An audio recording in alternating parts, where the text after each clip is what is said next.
Well, hello, and thank you for joining me. Hey, before we get going, say hello to me. Say hello, say hi. It's great to see you here. And this is the kind of time of year where I reflect on 2019 and start looking ahead at 2020. So here's kind of the process I'm going through, and maybe you'll join me a little bit on this journey. So let's get started first with 2019. Really exciting year for me. Hopefully you had a great year as well.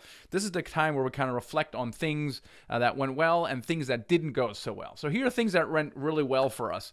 The podcast really took off in 2019.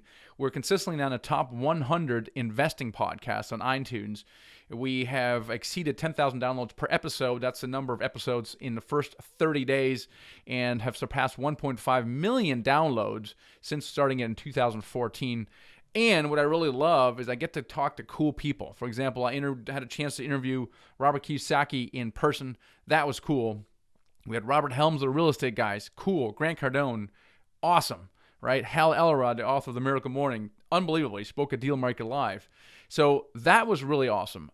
We had the other thing that was really, really good is Dealmaker Live in July was held in Dallas, and we had 500 people there and amazing speakers, amazing attendees. It was just a special time, and we're going to have it in the same exact place, same exact venue in July. So go to dealmakerliveevent.com, and tickets should be available soon, though I'm not sure if they're available right now, but that's where the site will be as well.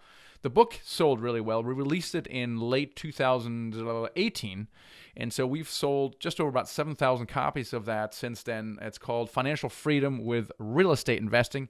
It's this yellow book here. If you haven't got it on Amazon here, make sure you grab it. And that did really well. And what I need to do for 2020 is put out the Audible version of that. People say, Michael, this is great, but gosh, I gotta listen to you. I can't schlep this thing around. Kindle, what's for the birds? I love Kindle, but a lot of people love it on Audible. So we got to do that. We got to do that ASAP. The other thing that worked really well, social media was really big in 2019, something I really want to do better at. It was kind of an afterthought. So we really invested time and effort into all of the social media channels, and we started the year anemic. I mean, end of 2018, really, we had a presence, but it was kind of an afterthought. So now, end of 2019, we have nearly 9,000 subscribers on YouTube, nearly 8,000 likes on Facebook, and we have 6,000 actually in our private Facebook group called Apartment Investor Network. If you're not in there right now, head over there right now and Facebook, Apartment Investor Network. You got to answer a few questions. If you don't get in. Sorry. And we do moderate that. So we have some rules around that, but it's a really engaged community. Apartment Investor Network, 6,000 in there, and then almost 5,000 followers on Instagram. So that was really cool. So what successes have you had in 2019? Let me know below what worked for you.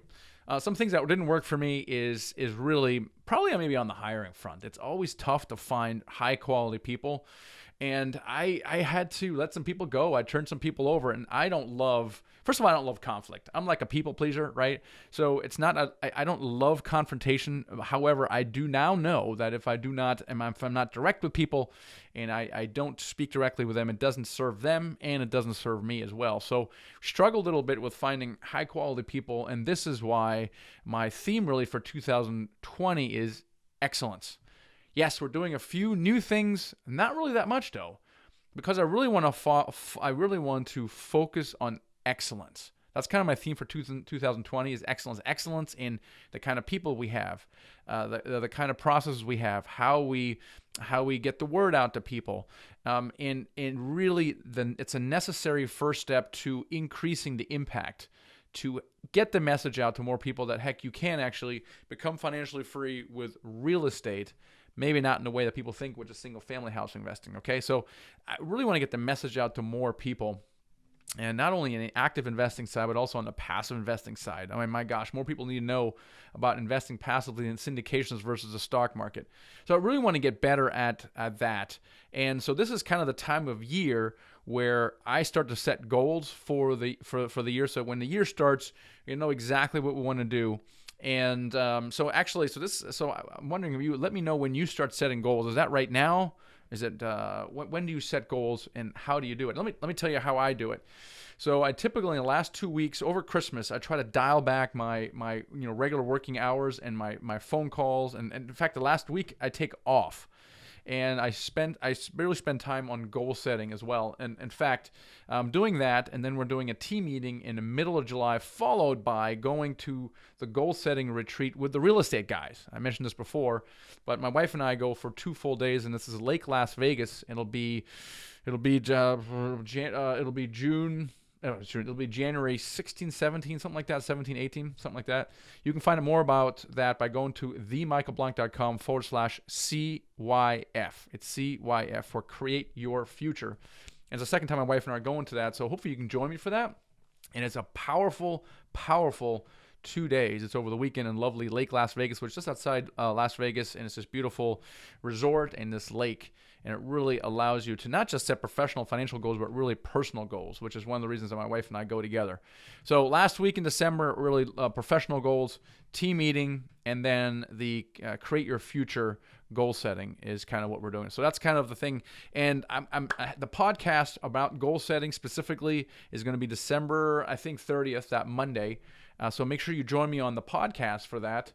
And you subscribe to it on iTunes, and we also air it on YouTube as well, so you can watch the video of that. So I'm going to go in detail on goal-setting techniques. I'm going to have one specific priceless goal-setting technique that's going to knock your socks off. Really, for me, has shifted the entire way I set goals in a way that I can't fail anymore. And I love this technique, and I want to share it with you, plus about 6 others as well, where really so you can crush it in 2020. So make sure you check me out on the podcast December 30th. And that, I believe, is episode 194. And subscribe to iTunes and YouTube. And also, hopefully you can join me at the Real Estate Guys Create Your Future. That's themichaelblank.com/CYF. Anyway, so take some time, reflect on 2019, what worked well, what didn't work well, and then start working on your goals for 2020. And we'll see you next time. Hey, thanks for joining me. And before you go, grab this free ebook. It's my secret on raising money. Super cool. And make sure that you subscribe to this YouTube channel so you don't miss any kind of videos we put out. And hey, there's another video for you, so make sure you catch that as well. Take it easy.